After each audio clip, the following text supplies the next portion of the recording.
Well, welcome everybody to our Christian fiction fans meeting tonight.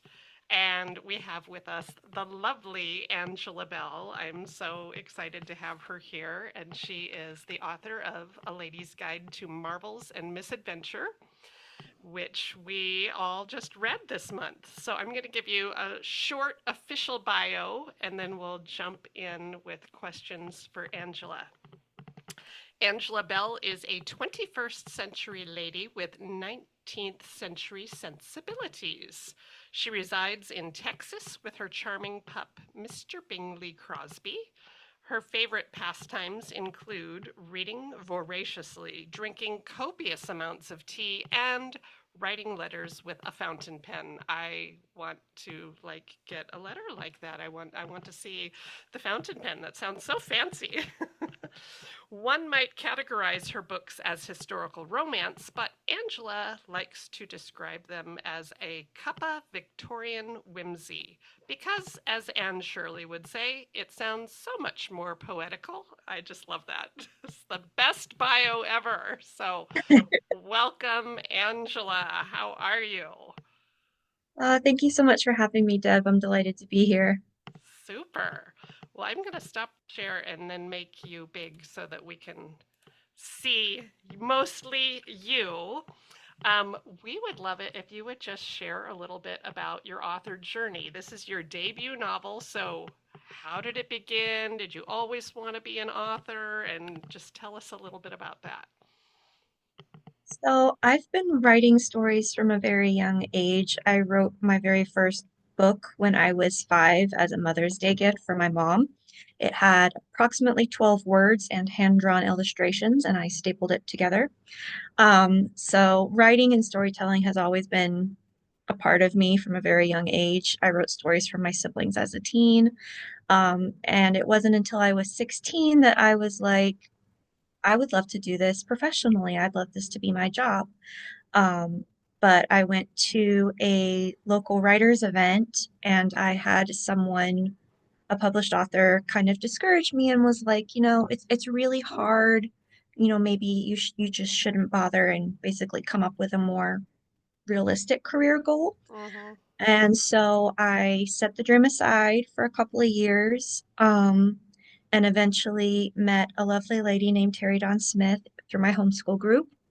I was failing her essay class, and she came up to me afterwards and asked, Angela, what do you really enjoy doing? And I was like, well, I write these stories, but that's not realistic.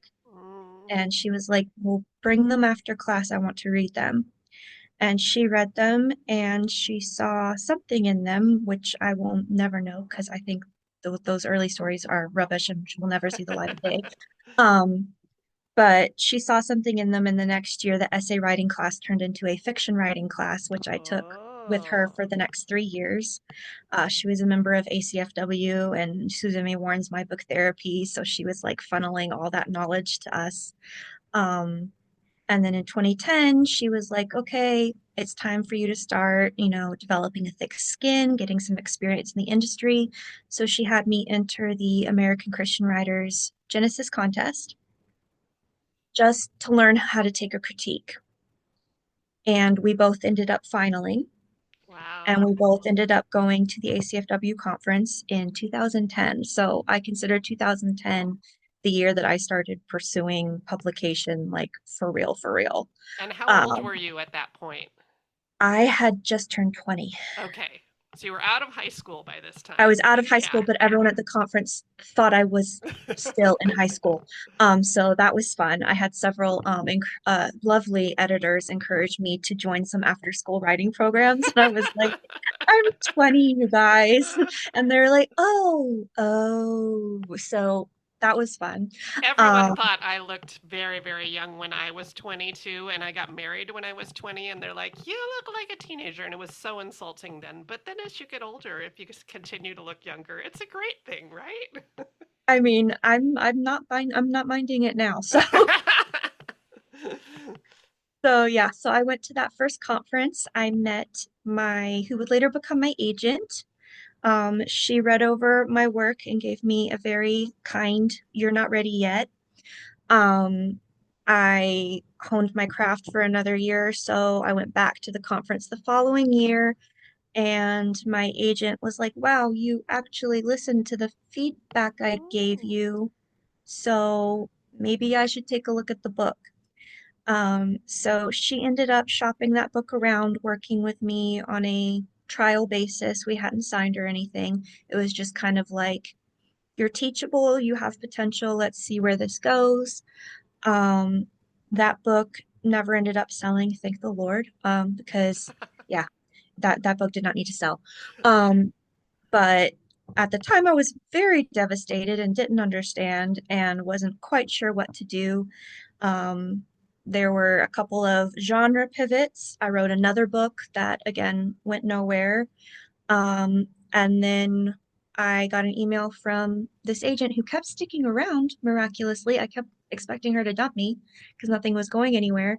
And she's like, Barbara's looking for some historical romances for their novella collections. Would you be interested in giving it a try?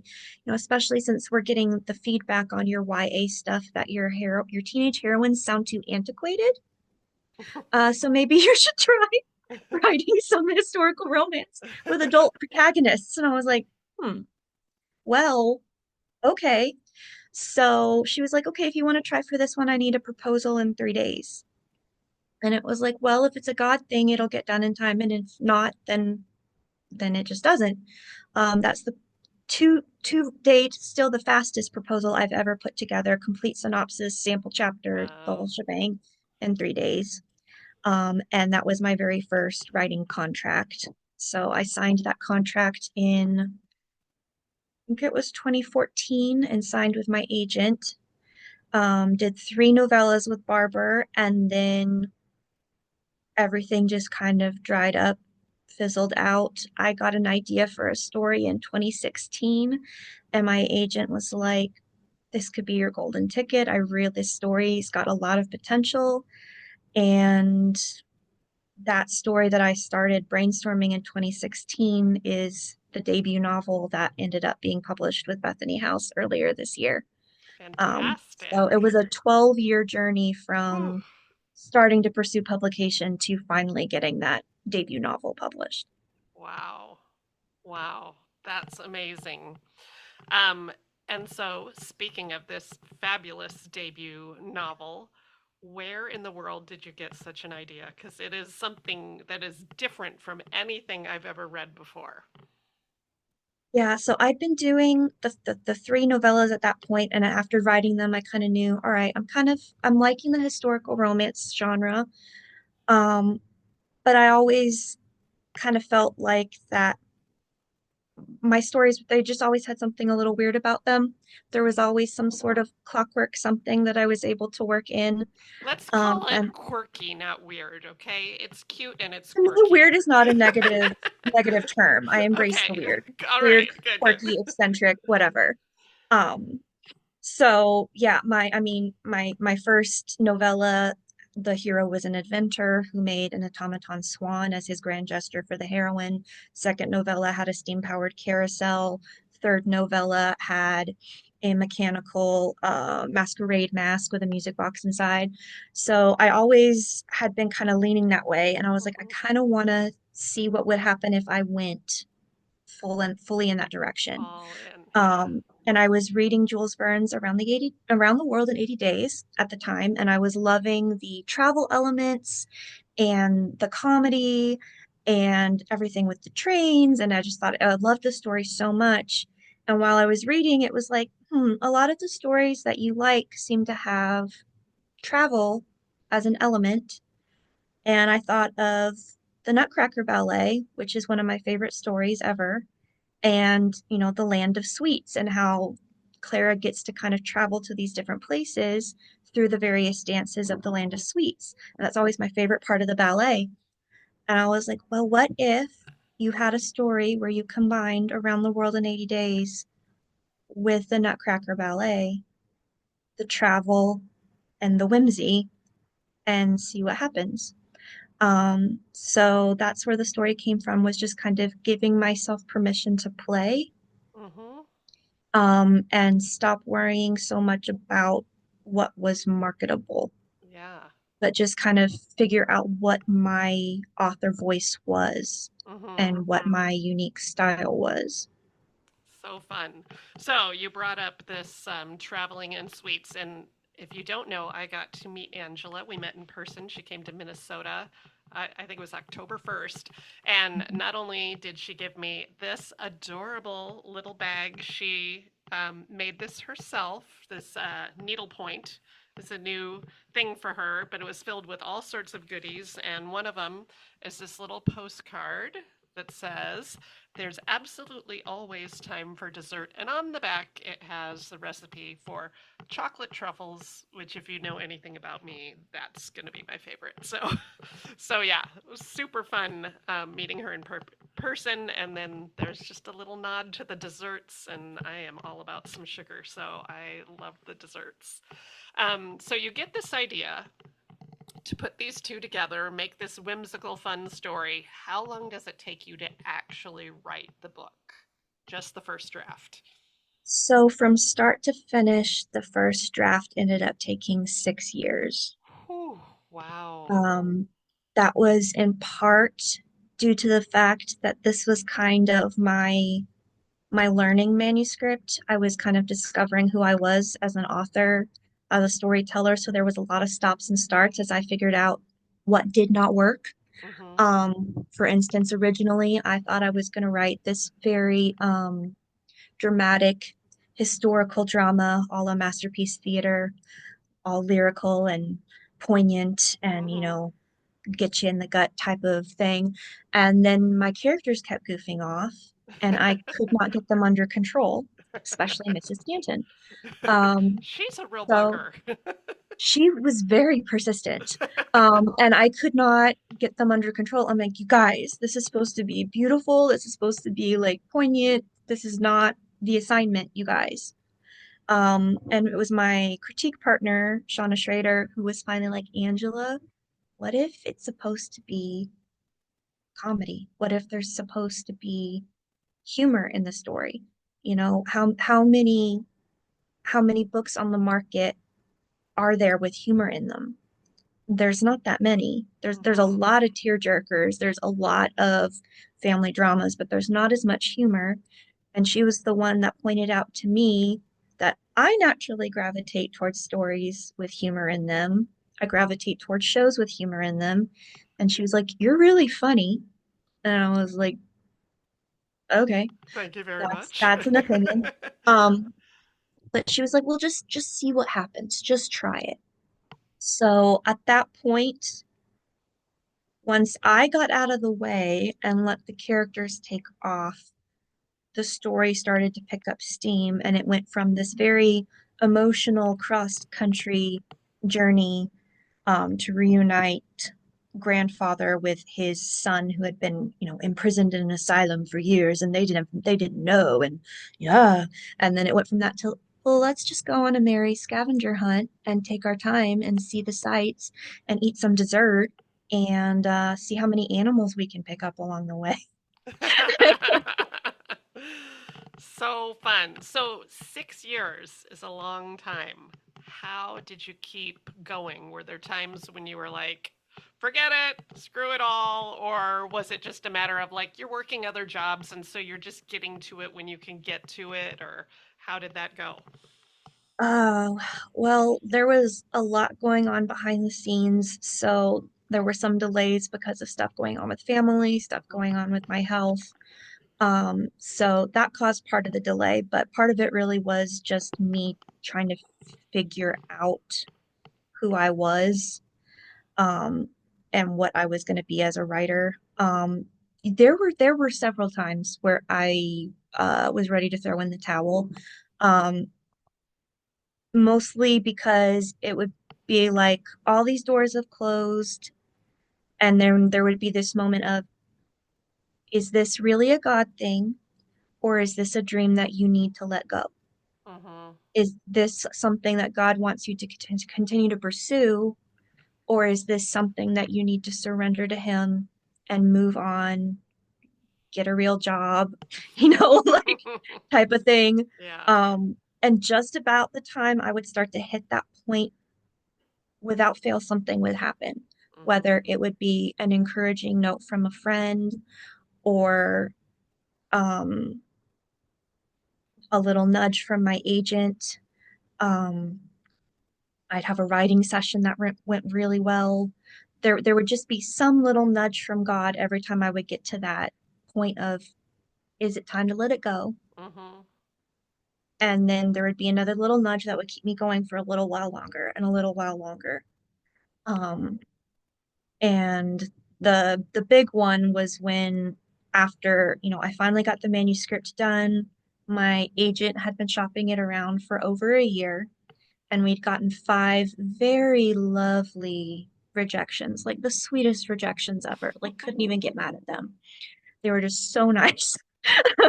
Um, they were basically like, we like Angela, we like her writing. This story's just a little, it's just a little, we don't publish speculative. So if she decides to do, traditional historical romance, let us know.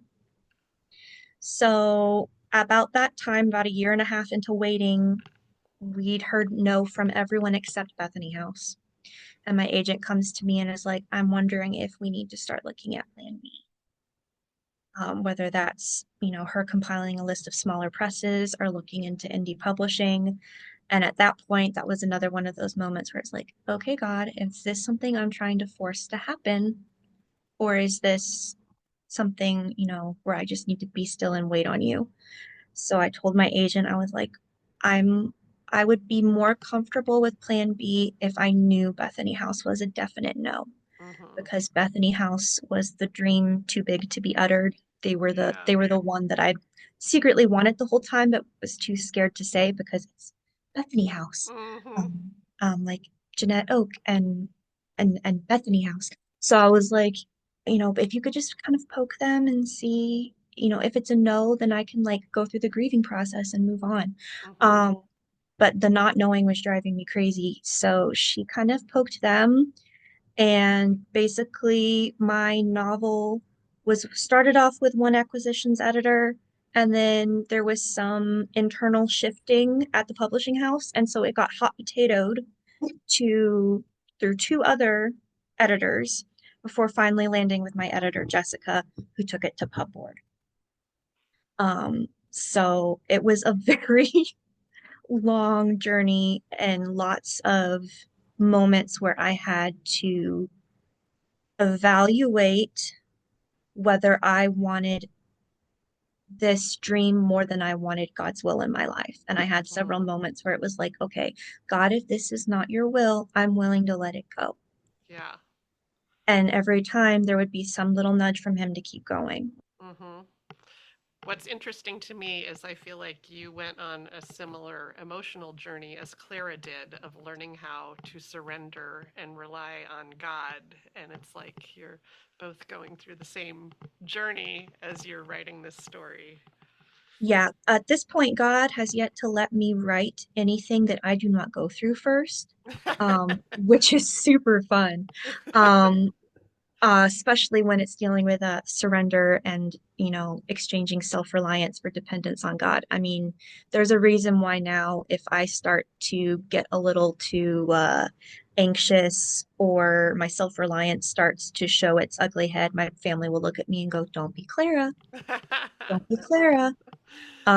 So yeah, Clara is definitely my most personal character that I've ever written. It very much felt like, as much as it was me helping her get through her journey as Mhm. author and character, there was also a lot of times where it was God helping me get through my journey, creator and author. Yeah. And I think that shows on the page. Yeah, for sure. Well, I know for me, writing is a way that I work through my problems. I do a lot of journaling, not the kinds of journals that are going to be handed down to my posterity, the kinds that will be ripped up and burned because I'm just getting through all the stuff. And so, Yeah. for you as a writer, I'm sure um, that may be the best way for you to process things too. So to see it translate to the page makes perfect sense that it would do that. So that is so cool. So often there's a kernel of truth within every story, and you've kind of alluded to that you are a little bit of Clara. Are there any other scenes or characters that just contain a little bit of you or a little bit of truth from, something that you saw out there that you then translated to the page? Yeah, well, Clara would be the most obvious. I really relate to her love and devotion for her family, but also how she's taken on false responsibility because of that and feels like it's her job to be their guardian and protector and shield. Yeah. And how that level of pressure that she believes is her God-given duty has actually become this burden on her back and created a level of weariness and anxiety that she was never meant to carry. So I definitely have walked through that in my own journey, especially right before I signed my contract with Bethany House. My mom suffered a stroke Mm, and was in the hospital when the contract came in.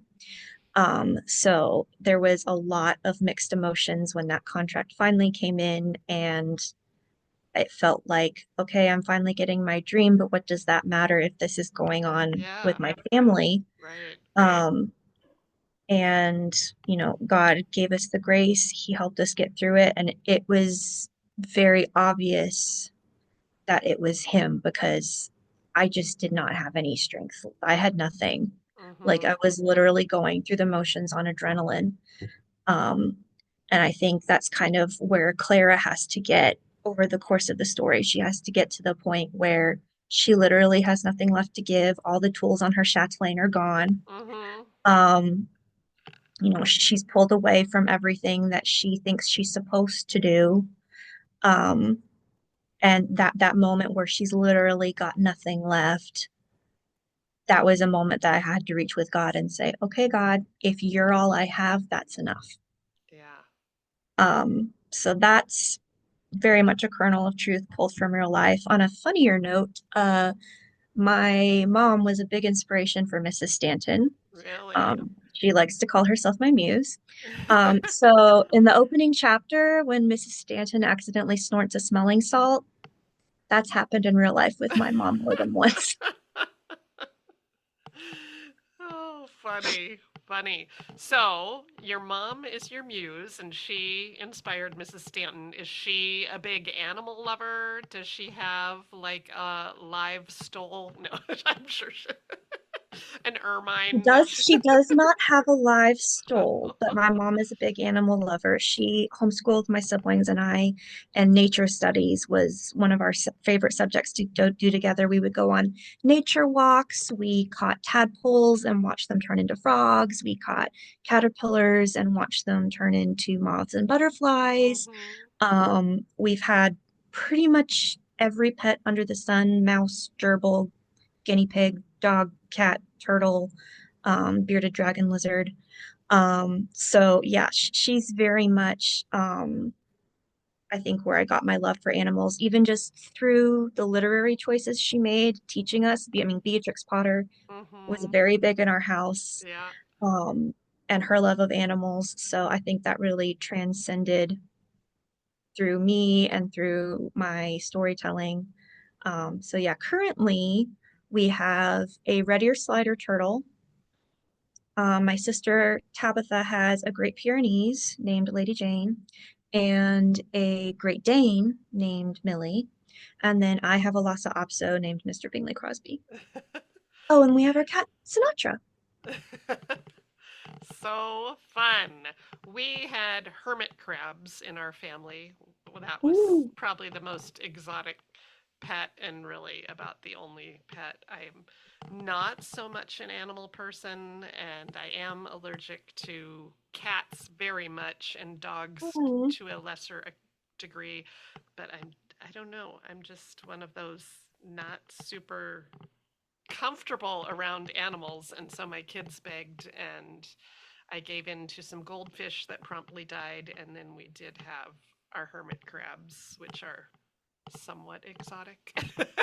I think we had hermit crabs too when we lived in Florida. I'm having flashbacks.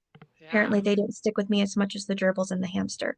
But if you needed fish, that's less, it's easier to take care of, less high maintenance. Rainbow fish are awesome. You just can only get one because if you Okay. put them together, they will duel to the death.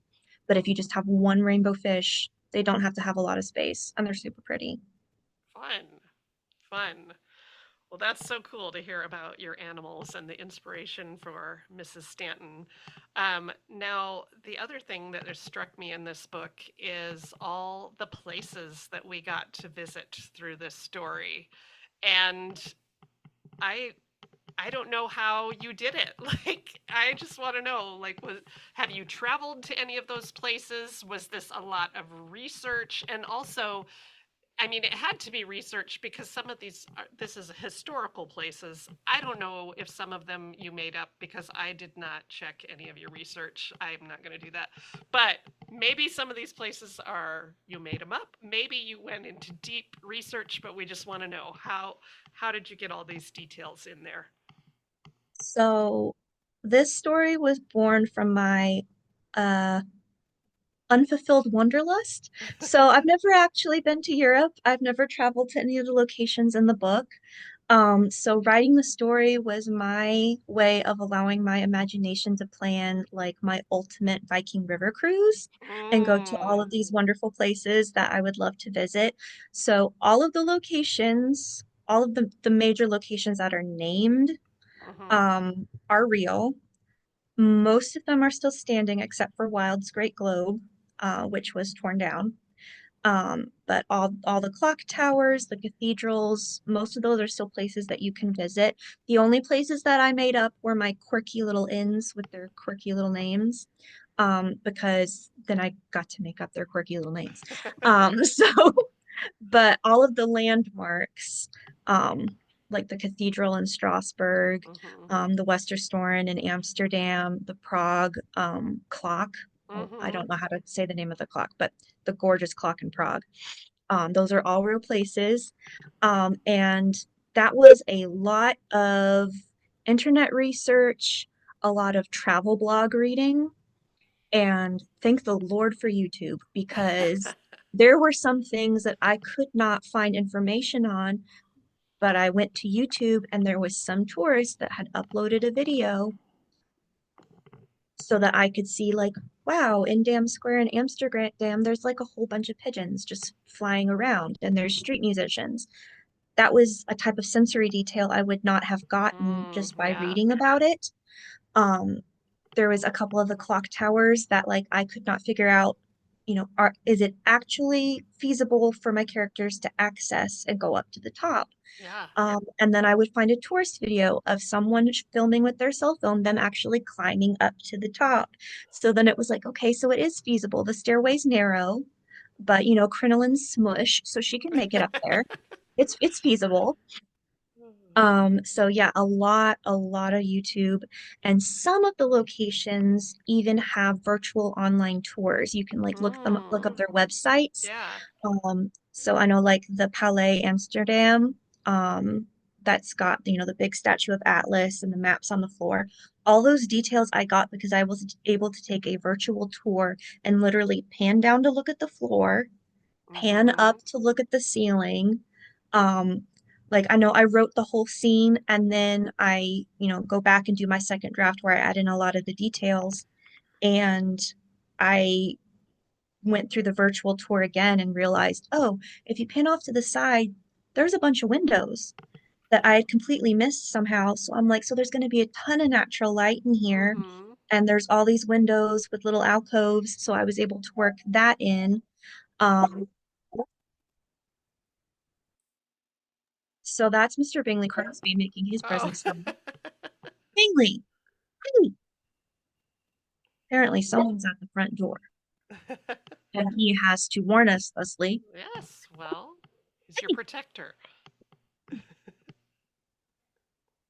yeah, he's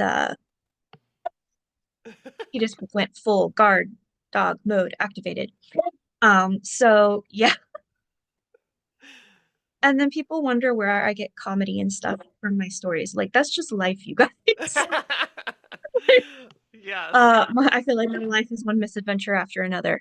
Um, so yeah, I have not been to any of the locations, but I've been there in my imagination and through the power of the internet. So Fantastic. So, the name, the title of the book, how did you come up with that? I did not come up with that. So Ah, that was a titling committee at Bethany House who are awesome and fabulous and went through a lot of various options. So I had a completely different title when I submitted it, which I was not in love with. It was just like I needed to call the book something, so that's what I yeah. called it. But I think the title sounded too steampunk YA, and so they wanted something that sounded more historical romance, and they were like, can you give us some keywords, like some jumping off point? So the only word that I contributed was the word misadventure, which actually was suggested by my best friend Shauna. So I literally had nothing to do with the title. So I'm curious, will you tell us what your working title had been for this? Oh, sure. The original title was Journey of the Clockwork Owl. Ah, okay. That it makes perfect sense. I mean, after having read the I mean, book. that's what it was about. Yeah, It's yeah. not overly creative, but it worked so I Yeah. could keep track of it in my Word documents. So, Yes. Yeah. I have to say, reading this book just made me feel smarter because all the language, and I know you post so many fun things about your 1-star reviews about how people say like it's too flowery, but that was what I loved about this was just all these big words that I do not use or no American in modern world uses on a regular basis, and so I just felt like that was so fun. I loved the poetry of the words and the descriptions are just amazing. Um, so let me think. What else do we want to ask?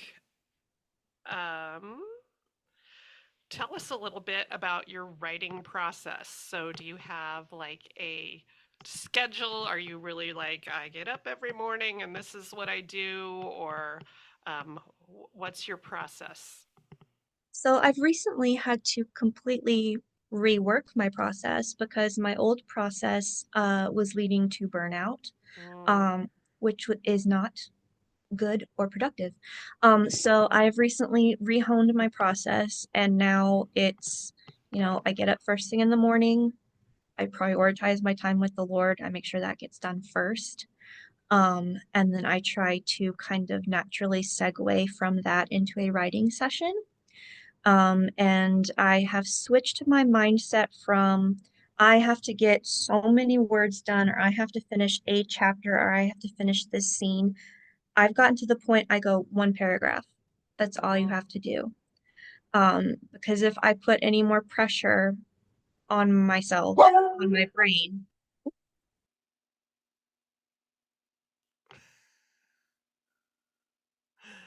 All right. Time to take care of Mr. Bingley Crosby. So, does anybody else have questions or comments about the book? You can either unmute and tell us, or if you have questions, you can write them in the chat, things that you're wanting to know. Favorite parts?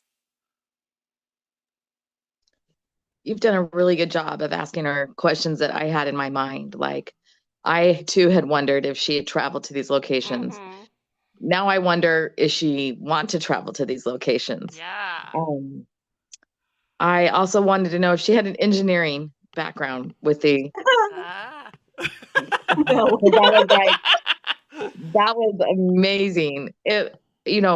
Since Deb started this club, this has been my most favorite book. I read it in September and I would just like giggle out loud. I'd be reading it, you know, at work, and people would be like, "What are you reading?" And anyway, it was just, if I had to sum it up, I would just say it was delightful. It Yes. was so um, positive and interesting. I didn't want to put it down, but it was uplifting. It was just so good, and I really want to know: are you going to write more in this series? So, first of all, yes, I want to go to all the places. So I yes. think your publisher should send you on a tour where you get to go to all the places. That's what I think. Okay, we can put that out there.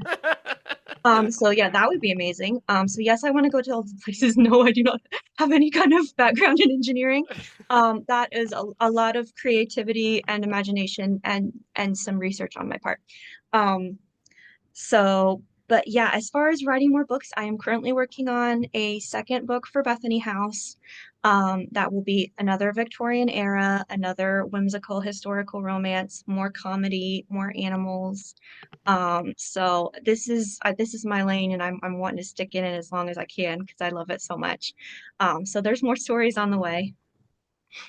And speaking of the next story, so you were just in Minnesota having a little writer's retreat so you could really focus on it. And can you give us any sneak peeks as to what the next book is about? Are there any crossover characters that we've met already, or is this a completely different standalone?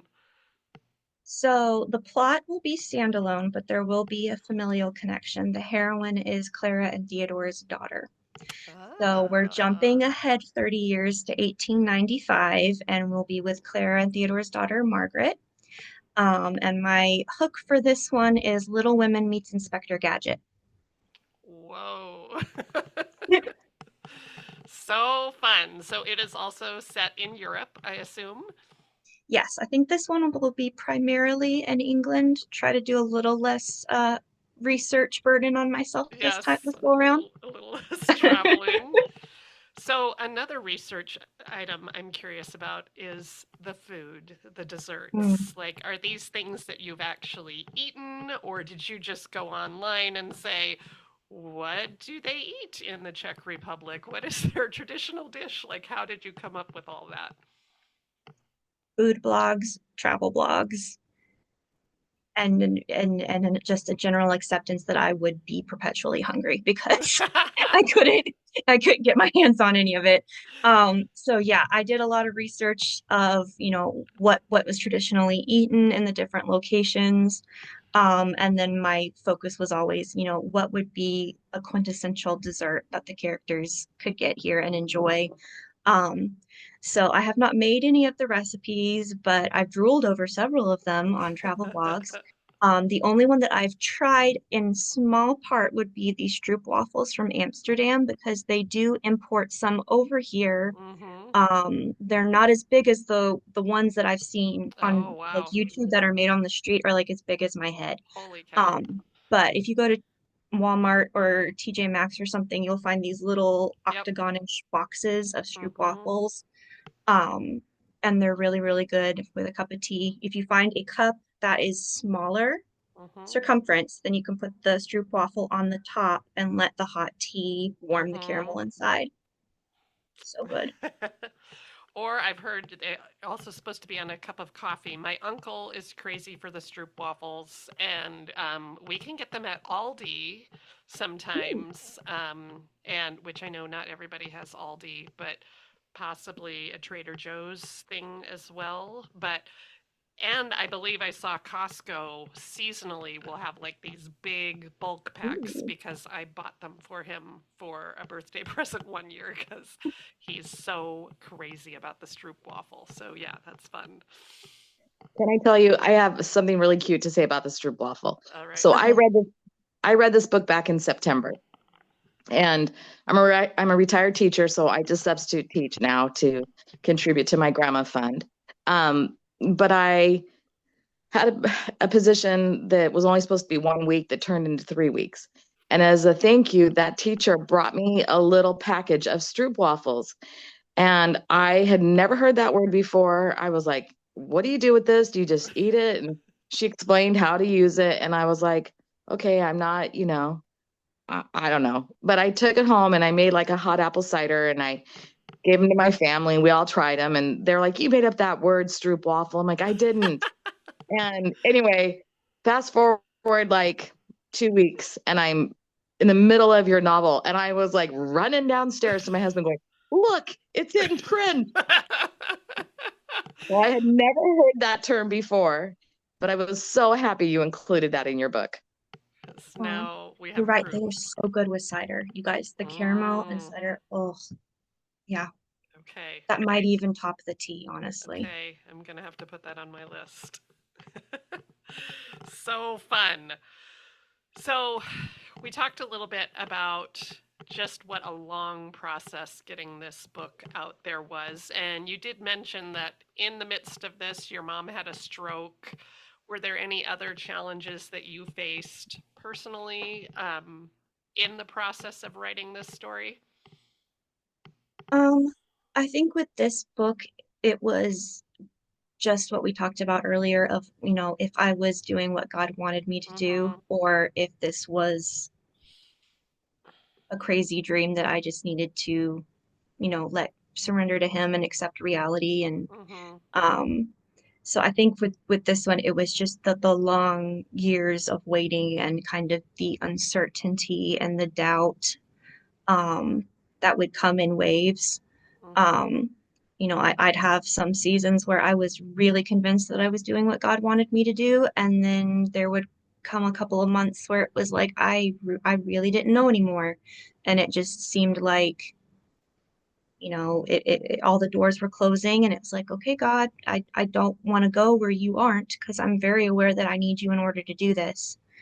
Um, so I think just the waiting and the uncertainty, and then, the family health issues on top of it just kind of amplified that Mm-hmm. of like, is this really where you want me? Wouldn't it feels like it's selfish. Like it feels Mm-hmm. like Yeah. I should be, taking care of these other things. I should be the dutiful daughter. I should be, taking care of family first. Um, Okay, so Clara. yeah, yeah, yeah. So I think that was the biggest hurdle with this one was God working through my own Clara mentalities Mm-hmm. and getting me to the point where I could say, okay, God, if you're all I have, that's enough. And at the end of the day, you're the one who holds my family in your hands. I cannot hold them in my hands. I cannot Mm-hmm. protect them. I cannot take care of them. At the end of the day, that's your job, not mine. Um, and getting to that point where I could release that false responsibility and focus on what God had put in front of me to do. Um, yeah, I think that was the Yeah. biggest hurdle with this book. Yeah. That's a big one. It's huge.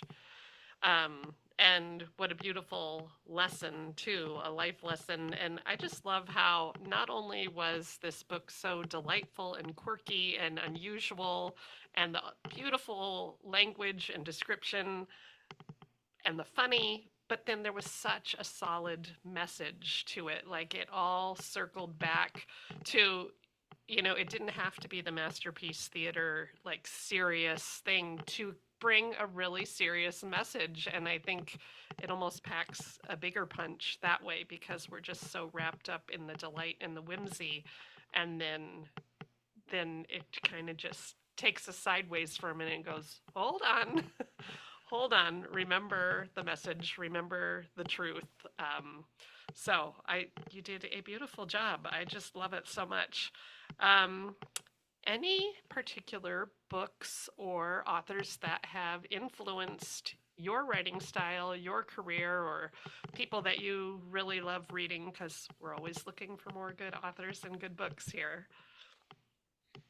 So as far as influencing my style, I think probably the sarcastic wit of Jane Austen, the imaginative scope of Lucy Maud Montgomery. I mean, there's a reason why I reference Anne with an E in my bio. Yep. She's basically one third my personality.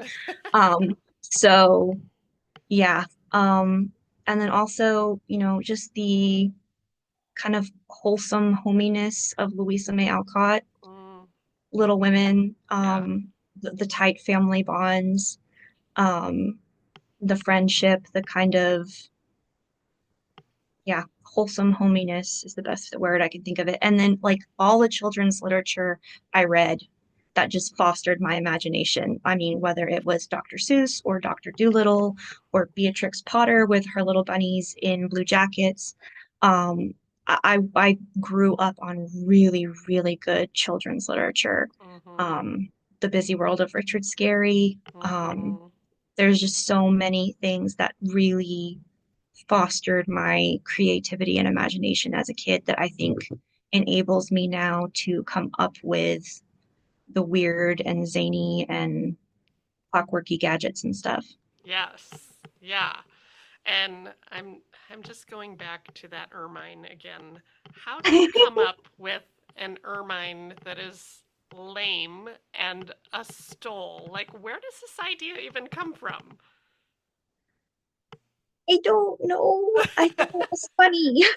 It is funny. It's Um, just because you're yeah, I brilliant. knew once I got to know Mrs. Stanton, I'm like, okay, she's not going to believe in having pets. She's going to believe Hmm. that animals are like family. So if she rescues an animal and she's able to rehabilitate it and get it back out into the wild, she's going to.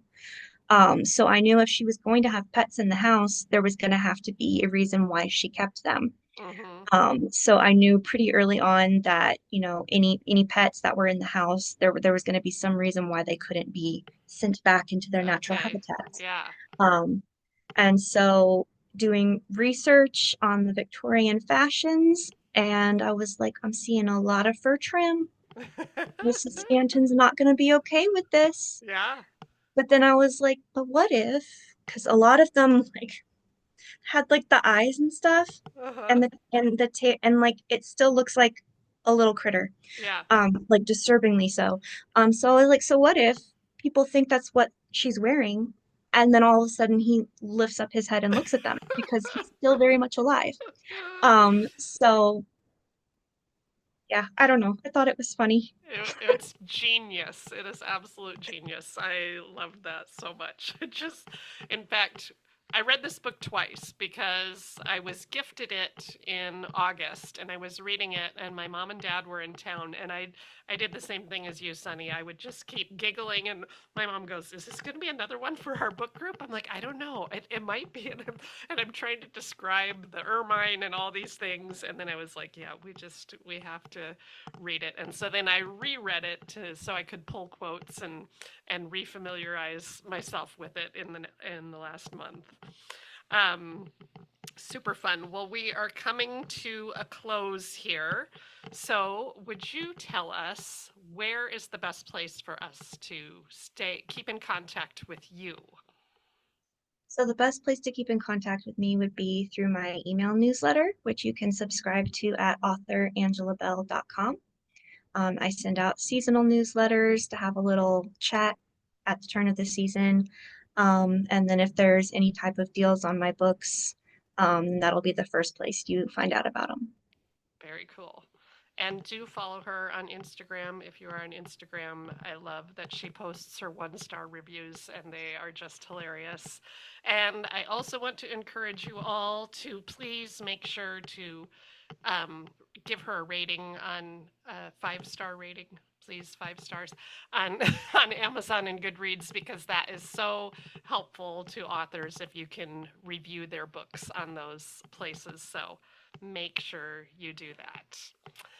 All right. Well, thank you, Angela, for all that you've had to share. I should give one last chance. Is there anything that I didn't ask that anybody else wants to make sure we cover?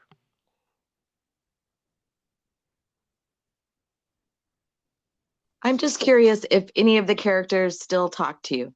That's Mm, yeah, I'm not sure Mrs. Stanton's going anywhere. a... I feel like she pops up on a semi-regular basis.